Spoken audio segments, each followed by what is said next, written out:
بسم اللہ الرحمن الرحیم۔ السلام علیکم ورحمۃ اللہ وبرکاتہ۔ پیارے دوستو، آج ہم چیپٹر نمبر 2 جب ساتویں لڑکی سلطان صلاح الدین ایوبی رحمۃ اللہ علیہ کو قتل کرنی آئی، اس کا پارٹ نمبر 3 اور لاسٹ پارٹ بیان کریں گے۔ سلطان ایوبی کے بھیجے ہوئے سوار اس جگہ سے ابھی دور تھے جہاں سے قیدی لڑکیاں بالیان کے آدمیوں نے رہا کرائی تھی۔ رات کو بھی چلے جا رہے تھے۔ وہ تعاقب میں وقت ضائع نہیں کرنا چاہتے تھے۔ رہنما ان کے ساتھ تھا، وہ راستہ اور جگہ نہیں بولا تھا۔ وہ انہیں اس جگہ لے گیا جہاں ان پر حملہ ہوا تھا۔ ایک مشعل جلا کر دیکھا گیا، وہاں رابن اور اس کے ساتھیوں کی لاشیں اور ان کے محافظوں کی لاشیں پڑی تھی۔ یہ چیری پھاڑی اور کھائی ہوئی تھی۔ اس وقت بھی صحرائی لومڑیاں اور گیدڑ انہیں کھا رہے تھے۔ سواروں کو دیکھ کر یہ درندے بھاگ گئے۔ دن کے وقت انہیں گدھ کھا رہے تھے۔ محافظ اپنے کمانڈر کو اس جگہ لے گیا جہاں سے اس نے گھوڑا کھولا تھا۔ وہاں سے مشعل کی روشنی میں زمین دیکھی گئی۔ گھوڑوں کے قدموں کے نشان نظر آ رہے تھے اور سمت کی نشاندہی کر رہے تھے۔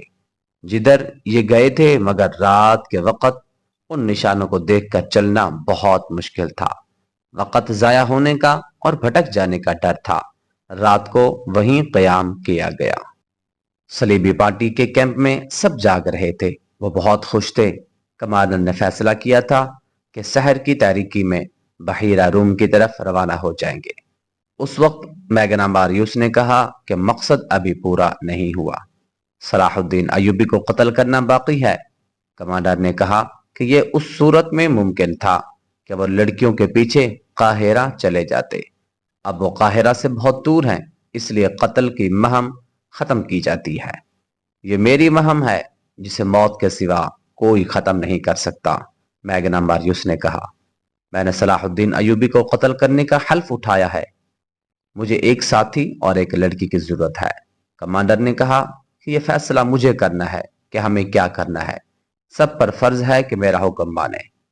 میں کسی کے حکم کا پابند نہیں ہوں، میگنا ماریوس نے کہا۔ تم سب خدا کے حکم کے پابند ہو، کمانڈر نے اسے ڈانٹ دیا۔ میگنا ماریوس کے پاس تلوار تھی۔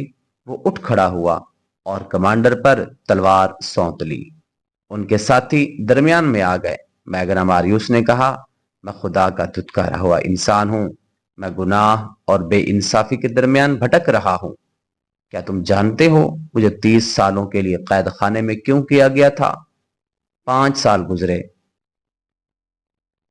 میری ایک بہن جس کی عمر 16 سال تھی اغوا کر لی گئی تھی۔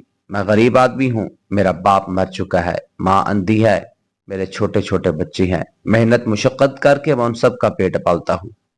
میگنا ماریوس نے بہت اچھے انداز میں سب کو اپنے حالات بتائے اور سب سے باتیں کرتا رہا، لیکن کمانڈر نے کہا، تم پاگل ہو۔ تم نے جتنی بھی باتیں کی ہیں ان میں مجھے عقل کی ذرا سی بھی بو نہیں آتی۔ اس نے بڑی اچھی باتیں کی ہیں۔ اس کے ایک ساتھی نے کہا، میں اس کا ساتھ دوں گا۔ مجھے ایک لڑکی کی ضرورت ہے۔ میگنا ماریوس نے لڑکیوں کی طرف دیکھ کر کہا، میں لڑکی کی جان اور عزت کا ذمہ دار ہوں۔ لڑکی کے بغیر صلاح الدین ایوبی تک نہیں پہنچ سکوں گا۔ میں جب سے آیا ہوں سوچ رہا ہوں کہ صلاح الدین ایوبی کے ساتھ تنہائی میں کس طرح مل سکتا ہوں۔ موبی اٹھ کر اس کے ساتھ جا کھڑی ہوئی اور بولی، میں اس کے ساتھ جاؤں گی۔ ہم تمہیں بڑی مشکل سے آزاد کرا کر لائے ہیں موبی، کمانڈر نے ایسا کہا۔ میں تمہیں ایسی خطرناک مہم پر جانے کی اجازت نہیں دے سکتا۔ موبی نے کہا، مجھے اپنی عصمت کا انتقام لینا ہے۔ میں صلاح الدین ایوبی کی خوابگاہ میں آسانی سے داخل ہو سکتی ہوں۔ مجھے معلوم ہے کہ مسلمان کا رتبہ جتنا اونچا ہوتا ہے، وہ خوبصورت لڑکیوں کا اتنا ہی زیادہ شیدائی ہو جاتا ہے۔ صلاح الدین ایوبی کو محسوس تک نہ ہوگا کہ وہ اپنی زندگی میں آخری لڑکی دیکھ رہا ہے۔ بحث دیر تک چلتی رہی اور تکرار کے بعد میگنا ماریوس اپنے ایک ساتھی اور موبی کے ساتھ اپنی پارٹی سے رخصت ہوا۔ سب نے انہیں دعاؤں کے ساتھ الوداع کیا۔ انہوں نے 2 اونٹ لیے، ایک پر موبی سوار ہوئی، دوسرے پر دونوں مرد۔ ان کے پاس مصر کے سکے تھے اور سونے کی اشرفیاں بھی تھی۔ دونوں مردوں نے چوغے اوڑھ لیے۔ میگنا ماریوس کی داڑھی خاصی لمبی ہو گئی تھی۔ قید خانے میں دھوپ میں مشقت کر کے اس کا رنگ اٹلی کے باشندوں کی طرح گورا نہیں رہا تھا، بلکہ سیاہی مائل ہو گیا تھا۔ اس پر یہ شک نہیں کیا جا سکتا تھا کہ وہ یورپی ہے۔ بھیس بدلنے کے لیے انہیں کپڑے دے کر بھیجا گیا تھا، مگر ایک رکاوٹ تھی جس کا بظاہر کوئی علاج نہیں تھا، وہ یہ کہ میگنا ماریوس اٹلی زبان کے سوا کوئی اور زبان نہیں جانتا تھا۔ وہ بھی مصر کی زبان بول سکتی تھی، اور دوسرا آدمی جو ان کے ساتھ گیا وہ بھی مصر کی زبان نہیں جانتا تھا۔ انہیں اس کا کوئی علاج کرنا تھا۔ وہ رات کو ہی چل پڑے۔ وہ بھی راستے سے واقف ہو چکی تھی۔ وہ قاہرہ سے آئی تھی۔ میگنا ماریوس نے اس پر بھی ایک چوغا ڈال دیا کہ اس کے سر پر دوپٹے کی طرح چادر اوڑھ دی۔ صبح کی روشنی میں سلطان ایوبی کے ان سواروں کا دستہ جو ان کے تعاقب میں گیا تھا، گھوڑوں کے کھرے دیکھ کر روانہ ہو گیا۔ یہ بہت سے گھوڑوں کے نشان تھے جو چھپ ہی نہیں سکتے تھے۔ صبح سے پہلے صلیبیوں کی پارٹی لڑکیوں کو ساتھ لے کر چل پڑی۔ ان کی رفتار خاصی تیز تھی۔ ان کے تعاقب میں جانے والوں کا سفر رک گیا، کیونکہ رات کے وقت وہ زمین کو نہیں دیکھ سکتے تھے، مگر صلیبیوں نے سفر جاری رکھا۔ وہ آدھی رات کے وقت پڑاؤ کرنا چاہتے تھے، وہ بہت جلدی میں تھے۔ صبح کے دھندلکے میں صلیبی جو آدھی رات کے وقت رکے تھے چل پڑے۔ ان کے تعاقب میں جانے والوں کی پارٹی صبح کی روشنی میں روانہ ہوئی۔ میگنا ماریوس نے عقل مندی کی تھی کہ وہ اونٹوں پر گیا تھا۔ اونٹ بھوک اور پیاس کی پرواہ نہیں کرتا، رکے بغیر گھوڑے کی نسبت بہت زیادہ سفر کر لیتا ہے۔ اس سے میگنا ماریوس کا سفر تیزی سے طے ہو رہا تھا۔ سورج غروب ہونے میں ابھی بہت دیر باقی تھی۔ جب انہیں لاشیں نظر آئیں، علی بن سفیان کے نائب نے بالیان کی لاش پہچان لی۔ اس کا چہرہ سلامت تھا۔ اس کے قریب اس کے 6 دوستوں کی لاشیں پڑی تھی۔ گدھوں اور درندوں نے زیادہ تر گوشت کھا لیا تھا۔ سوار حیران تھے کہ یہ کیا معاملہ ہے۔ خون بتاتا تھا کہ انہیں مرے ہوئے زیادہ دن نہیں گزرے۔ اگر یہ بغاوت کی رات مرے ہوتے تو خون کا نشان نہ ہوتا، ان کی صرف ہڈیاں رہ جاتی۔ یہ ایک معمہ تھا جسے کوئی نہ سمجھ سکا۔ وہاں سے پھر گھوڑے کے نشان چلے۔ سواروں نے گھوڑے دوڑا دیے۔ نصف میل تک گئے تو اونٹوں کے پاؤں کے نشان بھی نظر آنے شروع ہو گئے۔ وہ بڑھتے ہی چلے گئے۔ سورج غروب ہوا تو بھی نہیں رکے، کیونکہ اب مٹی کے اونچے نیچے ٹیلوں کا علاقہ شروع ہو گیا تھا، جس میں ایک ہی راستہ بل کھاتا ہوا گزرتا تھا۔ اس کے علاوہ وہاں سے گزرنے کا کوئی اور راستہ نہیں تھا۔ صلیبی اسی راستے سے گزرے تھے اور بحیرہ روم کی طرف چلے جا رہے تھے۔ ٹیلوں کا علاقہ دور تک پھیلا ہوا تھا۔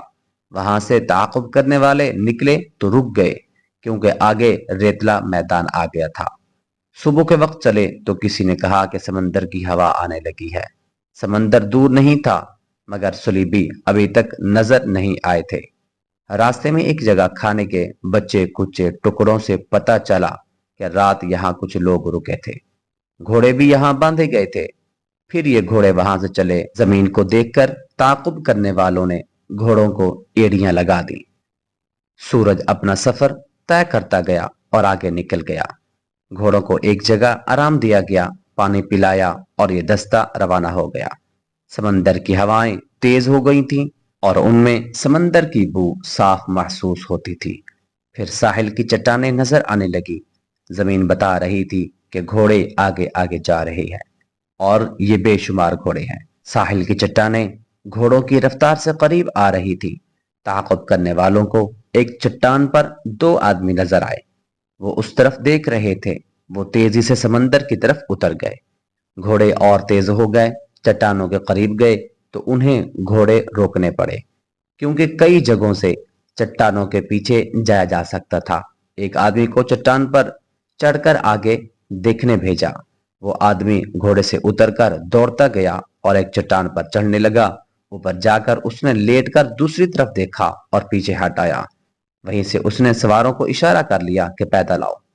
سوار گھوڑوں سے اترے اور دوڑتے ہوئے چٹان تک پہنچ گئے۔ سب سے پہلے علی بن سفیان کا نائب اوپر گیا۔ اس نے آگے دیکھا اور دوڑ کر نیچے اترا۔ اس نے اپنے دستے کو بکھیر دیا اور انہیں مختلف جگہوں پر جانے کو کہا۔ دوسری طرف سے گھوڑوں کے ہنہنانے کی آوازیں آ رہی تھی۔